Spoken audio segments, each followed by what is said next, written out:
स्वागत है आपका आपके मनपसंद कार्यक्रम खेत खलिहान में। आपके साथ मैं हूं अंजू सिंह।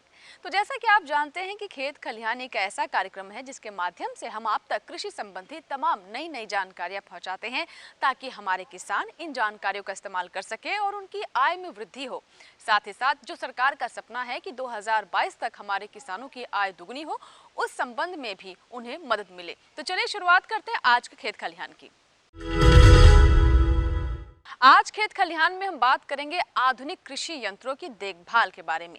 जैसा कि हमारे किसान जानते हैं कि बदलते दौर के साथ कृषि में भी बहुत सारे बदलाव हो रहे हैं और ऐसे में कृषि यंत्रों की भूमिका बहुत महत्वपूर्ण हो चली है। इससे उत्पादन, उत्पादकता और गुणवत्ता में वृद्धि होती है। तो आज हम बात करने वाले हैं कि कौन कौन से कृषि यंत्रों का अब हमारे किसानों को जरूरत पड़ने वाली है और उनकी देखभाल कैसे की जाए। इसके लिए हम पहुंचे हैं भारतीय कृषि अनुसंधान संस्थान पूसा में और हमारे साथ खास मेहमान उपस्थित हैं डॉक्टर जे.पी. सिन्हा जी, जो कि प्रधान वैज्ञानिक हैं। बहुत बहुत स्वागत है डॉक्टर सिन्हा आपका। नमस्कार जी किसान भाइयों जी। तो आज सबसे पहले आपसे जानना चाहेंगे कि जैसा कि मध्य मार्च से अप्रैल तक कटाई का समय है और हमारे किसानों को कंबाइन मशीन की ज़रूरत पड़ती है, या फिर ये कहें कि अब हमारे किसान भी अगर खुद से नहीं ले पाते हैं क्योंकि इसकी कीमत ज़्यादा होती है, तो किराए पर लेने का चलन काफ़ी ज़्यादा हो गया है। तो एक तो वो जिनके पास ये मशीन होती है उन्हें कौन कौन सी बातों का ध्यान रखना है और साथ ही साथ हमारे किसान कौन कौन सी बातों पर नज़र रखें। सबसे पहले मैं ये बताना चाहूँगा किसान भाइयों को कि जब आप किराए पर लेते हैं तो सबसे पहले यह सुनिश्चित करें कि उसका ड्राइवर, उसका ऑपरेटर अच्छा हो, क्योंकि उसी से आपकी फसल ज़्यादा से ज़्यादा कट कर आपको मिल सकती है। क्योंकि फसल का उत्पादन तो आप कर चुके हैं, लेकिन कटाई के माध्यम या तरीके से में खराबी होने के कारण अच्छे फसल या कटे हुए दाने आपको मिलेंगे जिसका भाव नहीं मिल पाएगा। तो इसके लिए सबसे पहले तो ऑपरेटर और ऑपरेशन माने जो चल रहा है उसमें 2-3 बातों का बहुत ज़्यादा ध्यान रखें कि सबसे पहले समय, किस समय में कटाई की जा रही है और किस रफ्तार से कटाई की जा रही है। अगर आपका फसल बहुत सघन है तो आप धीरे कटाई करने के लिए उसे बताएं। अगर कम है तो वह ज़्यादा तेज़ से काट पाएंगे। और फसल की कटाई जो है करीब ज़मीन से 6 से 10 सेंटीमीटर ऊपर ही करें। नीचे करने से एक तो मशीन की ब्रेकडाउन बहुत ज़्यादा होगी और आपका समय भी ज़्यादा लगेगा। फसल कटाई होते समय अगर आप वहाँ पर हैं तो अपने आँखों में चश्मा और नाक पर कुछ रुमाल या किसी तरह का चीज़ जिससे कि आपको डस्ट कम जा सके, इसका ध्यान रखें।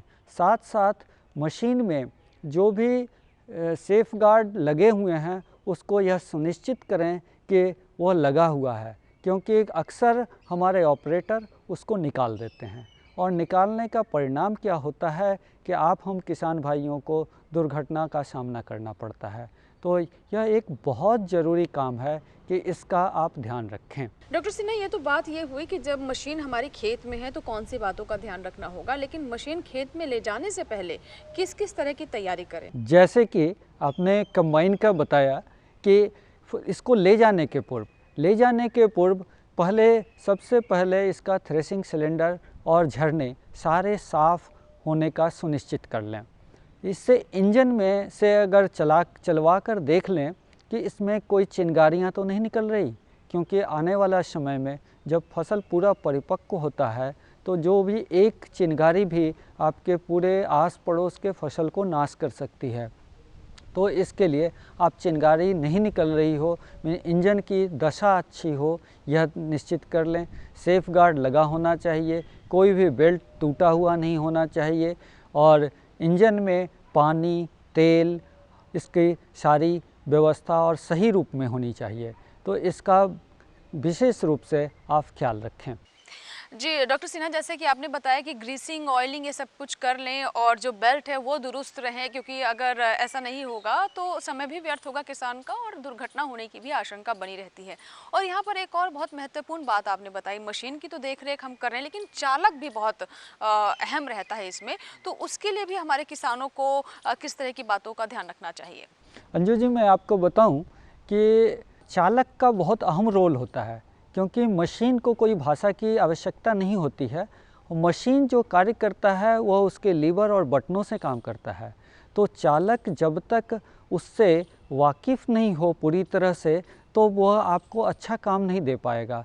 तो इसमें और हमारे कंबाइन में 2-3 चीज़ें बहुत महत्वपूर्ण है कि उसके आगे की चलने की गति, उसका जो सिलेंडर है उसका चलने की गति, और क्रॉप किस तरह का है, क्रॉप का मॉइस्चर कंटेंट क्या है, तो इसकी जानकारी होना, चालक को अनुभव होना बहुत ज़रूरी है।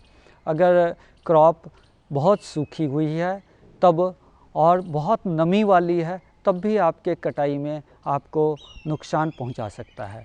तो बिल्कुल आपने चालक के बारे में यहाँ पर बात बताई कि चालक को अनुभवी होना बहुत ज़रूरी है और उसे बिल्कुल समझ होनी चाहिए कि खेत के अनुसार किन बातों का उसे ध्यान रखना चाहिए।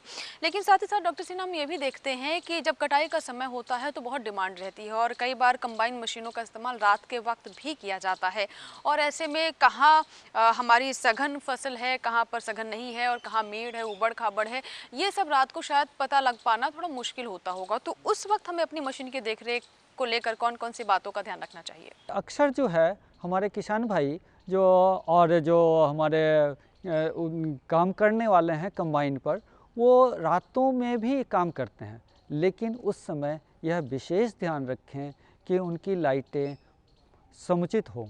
अदरवाइज़ होता क्या है कि लाइटें कम होने के कारण आपका फसल का नुकसान होता है, या कंबाइन में ब्रेकडाउन होता है और आपका काम लंबा खिंचता है। हम मशीन का एक सदुपयोग यह भी है कि समय पर कार्य निष्पादित होना, और जो कि सघन खेती में हमारे को सहायक होता है। बिल्कुल डॉक्टर सिन्हा, जैसा कि आपने बताया कि बड़े जो किसान हैं, जिनके बड़े खेत हैं, बड़ी जोत है, वो कंबाइन का इस्तेमाल करते हैं। इससे समय की बचत होती है और साथ ही साथ श्रम की भी बचत होती है। तो कह सकते हैं कि इसके कई फ़ायदे हैं। लेकिन अभी भी हमारे बहुत सारे किसान जो हैं वो छोटे किसान हैं, जिनके पास 1 हेक्टेयर 2 हेक्टेयर ज़मीन है, और ऐसे में कंबाइन का इस्तेमाल वो नहीं करते हैं। हाथ से कटाई की जाती है और फिर बारी आती है थ्रेशर की। तो थ्रेशर का रख रखाव कैसे करें हमारे किसान? जैसा आपने कहा कि कंबाइन का उपयोग हर जगह नहीं हो पाता है, क्योंकि जैसे हम अगर छोटे किसानों की बात करें, या जो पर्वत के ऊपर, हिल स्टेशंस के ऊपर जो हमारा किसान का खेत है, वहाँ कंबाइन नहीं जा पाती है, तो उस समय हम थ्रेशर पर निर्भर करते हैं। और मैं एक साधारण सी बात कहूँ कि यह मानव शरीर जो है बहुत बड़ा मशीन है, लेकिन अगर इसका भी रख रखाव ठीक ढंग से नहीं किया जाए तो हम बीमार हो जाते हैं और सही काम सही समय पर हमसे नहीं हो पाता है। यह हमारे कृषि यंत्रों के साथ भी लागू होता है। अगर कृषि यंत्र को हम सही रूप से देखभाल नहीं करेंगे तो हमारा काम वह नहीं कर पाएगा। तो इसीलिए हम किसान भाइयों को संदेश देना चाहते हैं कि आप अपने कृषि यंत्रों का भी रख रखाव अपने मानव शरीर के जैसा ही करें। अब रख रखाव में थ्रेशर की बात आती है। जैसा कि आप जानते हैं कि एक क्रॉप के हार्वेस्टिंग और थ्रेशिंग करने के बाद यह थ्रेशर रखा हुआ रहता है, और उस थ्रेशर के रखे रहने के बाद अब क्या होता है, जब जैसे आपको थ्रेशर की ज़रूरत है, आप थ्रेशर को लेके आते हैं और चलाना शुरू करते हैं, लेकिन उसमें आपको बहुत सारी कमियां नज़र आती हैं। जैसे कि आप चलाए और आपका कोई चीज़ टूटा हुआ निकला, तो इसलिए मैं आपको संदेश देना चाहता हूं कि उसके चलाने के पूर्व उसकी देखभाल करें। देखभाल करने में सबसे पहले उसको पूर्ण रूप से सफाई करें और हाथ से चलाकर देखें कि कहीं कुछ चीज़ें तो नहीं पड़ी हुई हैं, क्योंकि अक्सर गांव में बच्चे उसके अंदर कुछ डाल देते हैं, और जो आप पहली बार चलाते हैं तो उससे दुर्घटना का शिकार भी हो सकते हैं आप। या पिछले बार चलाए के समय कुछ नट बोल्ट ढीले हुए पड़े हैं, और जब आप चलाएंगे तो मशीन का पार्ट भी टूट सकता है। तीसरी चीज़ है कि जो पावर बेल्ट से जा रही है, अगर बेल्ट कहीं से भी ब्रेक हो रहा है तो चलाते समय आपका बीच में काम रुक जाएगा। उसको सुनिश्चित करें कि बेल्ट सही है, और बेल्ट जहाँ भी घूम रहा है उसके ऊपर सुरक्षा कवच ज़रूर लगा हुआ है। अक्सर देखा गया है कि किसान भाई सुरक्षा कवच को बाहर निकाल देते हैं। इससे आपका जीवन एक दुर्घटना ग्रसित हो सकता है। उस दुर्घटना को रोकने के लिए आपको बहुत आवश्यक है कि इसको लगाए रखें। जी बिल्कुल डॉक्टर सिन्हा, आपने बहुत महत्वपूर्ण जानकारी दी और वाकई में कई बार होता ये है कि हम मशीनों को लेकर के लापरवाह हो जाते हैं और ये लापरवाही कई बार किसानों को बहुत महंगी पड़ जाती है और बड़े बड़े हादसे भी हो जाते हैं। तो हम ये भी चाहते हैं कि चलिए मशीनों का तो रखरखाव ज़रूरी है, लेकिन मशीनों के रखरखाव के साथ ही जब उन्हें इस्तेमाल करें तब कौन कौन सी सावधानियाँ बरतें, ये भी बताएँ। मैं आपको बताना चाहूँगा कि मशीन को चलाते समय या थ्रेशर को चलाते समय कभी भी खुले या ढीले कपड़ों के साथ आप नहीं जाएं। चप्पल पहन के कभी नहीं जाएं, क्योंकि इससे दुर्घटना होने की संभावना बनी रहती है। और यह बहुत आवश्यक है कि आप ध्यान दें कि वहाँ बच्चे नहीं आ पाएँ। बच्चों के आने से वो कभी कभी कुछ चीज़ें डाल देते हैं या दुर्घटनाग्रस्त हो सकते हैं, तो इसका ध्यान रखें। इंजन के साथ अगर चला रहे हैं तो उसमें चिंगारियाँ निकल रही हैं, उसको तुरंत आप रोकें और उस इंजन का मरम्मत करें, अन्यथा आपका पूरा खेत खलिहान जल सकता है। तो इससे आप बचने के लिए इन उपायों का ज़रूर उपयोग करें। साथ साथ मैं ये बताना चाहूँगा कि गर्मियों के मौसम पर जो रबी फसलों की गहाई करते हैं, तो इसमें अक्सर हम रात को काम करते हैं। रात को काम करते समय उचित प्रकाश की व्यवस्था बहुत आवश्यक है। अगर प्रकाश नहीं होगा तो आप कभी कभी मशीन के ऐसे जगह पर चले जाएंगे जहां आप दुर्घटनाग्रस्त होने के लिए प्रेरित करेंगे और आप दुर्घटनाग्रस्त होंगे। तो इन बातों का बहुत आवश्यक है कि आप ध्यान रखें। जी बिल्कुल डॉक्टर सिन्हा, आपने बहुत महत्वपूर्ण बातें बताई कि अपनी मशीनों का रखरखाव कैसे आप करें और साथ ही साथ अपना भी ध्यान रखना बहुत ज़रूरी है, क्योंकि अगर आप अपना ध्यान नहीं रखेंगे तो आपको तो नुकसान होगा ही और आपकी लापरवाही से मशीनों को भी नुकसान होगा। तो अभी हमने बात की कंबाइन की और साथ ही साथ थ्रेशर के बारे में। फिलहाल वक्त हुआ छोटे से ब्रेक का और ब्रेक के बाद जब वापस आएंगे तो हम बात करेंगे बेलर के बारे में। आखिर इसको लेकर किस तरीके की जागरूकता की ज़रूरत है और कैसे हमारे किसान इसकी देखभाल करें, बात करेंगे छोटे से ब्रेक के बाद। देखते रहे आप खेत खलिहान। कौन कौन सी हैं सरकारी योजनाएं?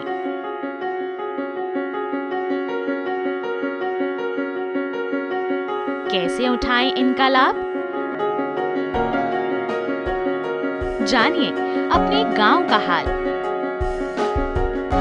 देखिए चौपाल चर्चा, सोमवार से शुक्रवार सुबह 9 बजे।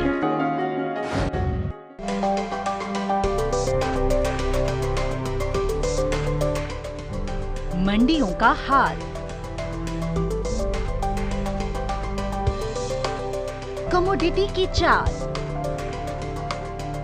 किसके गिरे भाव, किसने दिखाए ताव, सब कुछ जानकारों के साथ सिर्फ मंडी खबर में। सोमवार से शनिवार सुबह 8 बजे और 10 बजे डीडी किसान पर। ब्रेक के बाद खेत खलिहान में एक बार फिर आपका स्वागत है। तो आज के अंक में हम बात कर रहे हैं आधुनिक कृषि यंत्रों की देखभाल के बारे में। ब्रेक से पहले हमने बात की कंबाइन हार्वेस्टर की और साथ ही साथ थ्रेशर के बारे में भी हमने जानकारी ली। और चलिए अब कार्यक्रम को आगे बढ़ाते हैं और हमारे जो आज के खास मेहमान हैं भारतीय कृषि अनुसंधान संस्थान के प्रधान वैज्ञानिक डॉक्टर JP सिन्हा जी, उनसे बातचीत को आगे बढ़ाते हैं। और जैसा कि डॉक्टर साहब, हम आजकल ये भी बहुत सुनते हैं बेलर का चलन भी धीरे धीरे बढ़ता जा रहा है। हालांकि अभी इतना पॉपुलर तो नहीं हुआ है, लेकिन किसान अब समझ रहा है कि इसका इस्तेमाल वो कैसे करे। तो पहले तो कुछ किसान जो हैं जिनको इसकी जानकारी नहीं, उन्हें समझाया कि है क्या और फिर इसकी देखरेख कैसे करें। जैसे हार्वेस्टिंग के बाद, कंबाइन हार्वेस्टिंग के बाद अक्सर जो है हमारी पुराली जो है वो खेतों में बिखर जाती है और हमारे पंजाब और हरियाणा के किसान उनको जलाने पर मजबूर हो जाते हैं, क्योंकि उनको खेत जल्दी खाली चाहिए। और खेत जल्दी इसलिए चाहिए क्योंकि दूसरे फसल की बिजाई करना चाहते हैं, लेकिन इसके दौरान जलाने से उनको बहुत सारी नुकसान होता है। सबसे पहले तो जो सॉइल में मॉइस्चर है वो निकल जाता है, कुछ जीवाणु जो हैं, जो फ़ायदेमंद जीवाणु हैं या हमारे दोस्त, किसानों के दोस्त जीवाणु हैं, वो भी मर जाते हैं। तो इस संदर्भ में एक मशीन है जो बेलर है। बेलर के द्वारा आप जल्दी से ये पुरालियों को इकट्ठा कर सकते हैं और इसका एक बेल बना सकते हैं, मीन्स गट्ठर। और जब ये पुराली आप चारे के लिए बहुत उपयुक्त होती है, यह जानवरों को हमें कम मिलता है, कुछ इलाकों में कम होता है, तो वहाँ ले जाने की जो समस्या है उस समस्या में भी यह सहायक होती है, क्योंकि पुराली बहुत हल्की होती है, इसका आयतन बहुत ज़्यादा होता है, तो इसमें ट्रांसपोर्टेशन कॉस्ट बहुत होता है। लेकिन बेलर के माध्यम से इसका आयतन जो है 1/6 किया जा सकता है, 1 से 6ठे भाग तक किया जा सकता है। इससे यातायात का खर्च 1/6 हो जाएगा, तो यह पुराली बहुत कम पैसे में आपको उपलब्ध हो पाएगी। साथ साथ पुराली को बेचने से जो मुनाफा होगा वह भी आपके लिए फ़ायदेमंद होगा। जी बिल्कुल, बेलर के इस्तेमाल के बारे में आपने बताया, लेकिन जो किसान अभी इसका इस्तेमाल कर रहे हैं या फिर अभी करने वाले हैं, कटाई के बाद जब पुआल इकट्ठा करना होगा, उसके गट्ठर बनाने होंगे, तो इससे पहले उसको लेकर तैयारी किस तरीके की करें? कौन कौन सी रख-रखाव से जुड़ी बातें हैं जिनका उन्हें ध्यान रखना होगा? बेलर एक नई मशीन है, और लेकिन यह मशीन कोई अलग सी नहीं है। यह मशीन दूसरे मशीनों की तरह ही है, इनकी भी देखभाल में कोई ख़ास अलग बदलाव नहीं है। एक चीज़ का ध्यान रखें, जो इसमें जो भी नट बोल्ट हैं उसको चलाने के पहले कस लें। इनके तारें होती हैं, इनके गट्ठर बांधने का जो तरीका होता है, उनकी सारी व्यवस्था को देख लें, तभी इसको आगे खेत में ले जाएं। और चलाने से पहले सुनिश्चित कर लें कि इसका जो पावर ड्राइव है वो सही हो, और पावर ड्राइव का लॉकिंग जो है सुनिश्चित करें। यह बहुत ही आवश्यक है। जी बिल्कुल डॉक्टर साहब, आपने बेलर के बारे में बताया, और जैसा कि आपने ये भी जानकारी दी कि बहुत सारे किसान ऐसे हैं जो कि कटाई के बाद जो खेत में अवशेष बचते हैं उन्हें जला देते हैं। इससे पर्यावरण को तो नुकसान पहुंचता ही है, और साथ ही साथ मिट्टी की जो उर्वरता है उस पर भी विपरीत असर पड़ता है। ऐसे में बेलर का इस्तेमाल कर सकते हैं, और उस पुआल का उन्हें दाम भी मिल सकता है, इसे बेच भी सकते हैं वहाँ उन इलाकों में, उन जगहों पर जहाँ पर जो चारा है, जो भूसा है, उसकी कमी रहती है। तो कह सकते हैं कि आम के आम गुठलियों के दाम। चलिए आगे बढ़ते हैं और अब जान लेते हैं कि कटाई के बाद जब खेत खाली हो जाता है उस समय हमारे किसान किस मशीन का इस्तेमाल कर सकते हैं। डॉक्टर साहब, जब खेत खाली हो जाता है उसके बाद कौन से कृषि यंत्र हैं जो कि हमारे किसान इस्तेमाल करें, उसके लाभ बताएं। जब खेत आपकी खाली है तो आप बहुत सारे कार्य कर सकते हैं, लेकिन आप खेतों को लेज़र लेवलर का उपयोग करके आप पानी को ज़्यादा समुचित रूप में उपयोग कर सकते हैं। क्योंकि जैसा आप किसान भाइयों को ही पता है, सब लोगों को पता है कि आगे आने वाले समय में हमारे पानी के लिए किल्लत हो रही है, और इसका अगर सदुपयोग करें तो बहुत फ़ायदा होगा। जैसे हमारे प्रधानमंत्री भी कहते हैं, पर ड्रॉप मोर क्रॉप। तो इसके लिए हमारा समतल होना बहुत आवश्यक है, और समतल होने के लिए हम लेज़र लेवलर का उपयोग कर सकते हैं। लेज़र लेवलर एक ऐसा मशीन है, यह कोई बहुत ही ज़्यादा कॉम्प्लिकेटेड नहीं है। इस लेज़र के माध्यम से ज़मीन का लेबलिंग किया जाता है। जहाँ गड्ढा है वहाँ पर मिट्टी डाल दी जाती है, जहाँ ऊंचा है वहाँ से काट कर लाई जाती है। तो इस प्रकार आप ज़मीन को समतल कर सकते हैं। समतल करने में केवल देखने में नहीं अच्छा लगता है, बशर्ते कि आपकी जो भी खाद का उपयोग कर रहे हैं उसका समुचित उपयोग हो पाता है। अगर खेत आड़ा टेढ़ा रहेगा, समतल नहीं रहेगा, तो आप पानी डालेंगे, ज़्यादा पानी डालना पड़ेगा, उसमें भी पैसे ज़्यादा लगेंगे। आप जो खाद डालेंगे तो वह खाद पानी के साथ एक कोने में आ जाएगा, तो उसका सदुपयोग नहीं हो पाएगा। साथ साथ आपकी मिट्टी की दशा भी खराब होगी। तो इसलिए लेज़र लेवलर का उपयोग करें, और इससे आप अपनी फसल कम पैसे खर्च करके ज़्यादा उत्पादन कर सकेंगे। और यह जो हमारे प्रधानमंत्री जी का सपना है कि बहुत जल्द ही हम किसानों की आय को दुगनी करेंगे, तो इसमें भी आपका सहायता कर सकता है। हम किसान भाई अगर आगे आएंगे तभी हम अपने प्रधानमंत्री के सपने को शायद साकार कर पाएंगे। जी बिल्कुल डॉक्टर सिन्हा भी, लेज़र लेवलर के बारे में आपने बताया, और आपने बताया कि इसके कितने लाभ हैं। यानी एक तो समय किसानों का बचता है, और साथ ही साथ पानी की बचत होती है। और आज के दौर में पानी कितना महत्वपूर्ण है कृषि के लिए, और पानी की कमी से कितने नुकसान हो सकते हैं, शायद ये हमें बताने की भी ज़रूरत नहीं है। हमारे किसान इतने सजग हैं, तो ऐसे में लेज़र लेवलर बहुत कारगर साबित होता है। लेकिन इसके देखरेख कैसे करें? डॉक्टर साहब, अभी तो समय है इसके इस्तेमाल में, लेकिन हमारे किसानों को देखरेख को लेकर कौन कौन से तैयारियां करनी चाहिए लेज़र लेवलर के लिए? हाँ, जैसा आपने ठीक बताया कि लेज़र लेवलर जो है बहुत ही लाभदायक है, लेकिन इससे संपूर्ण लाभ लेने के लिए इसका देखभाल भी करना ज़रूरी है। और देखभाल में 2-3 चीज़ें की आवश्यकता है। इसके जो अलग-अलग अंग हैं, अलग जो लेज़र यूनिट है, ये कंट्रोलर यूनिट है या इसका ब्लेड है, यह समुचित रूप से सुदृढ़ हो, ठीक हो। अगर कहीं पर गड़बड़ी है तो इसको आप सुनिश्चित करें कि यह सही ही है। और एक चीज़ और मैं बताना चाहूँगा कि जैसे हमारा कंबाइन हार्वेस्टर ज़्यादातर किराए पर चलता है, यह भी महंगी मशीन होने के कारण यह भी किराए पर ही चलती है और इसमें सेमी स्किल्ड पर्सन की आवश्यकता होती है।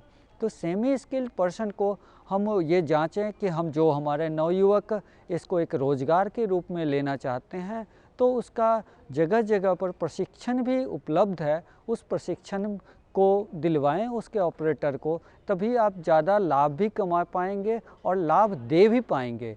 क्योंकि अगर आपको ज़्यादा लाभ कमाना है तो ज़्यादा खेती, ज़्यादा लेवलिंग कर पाएंगे, लेकिन अगर आपको अच्छा काम भी देना है तो उसके लिए एक प्रशिक्षित ऑपरेटर या को आप लगाएं।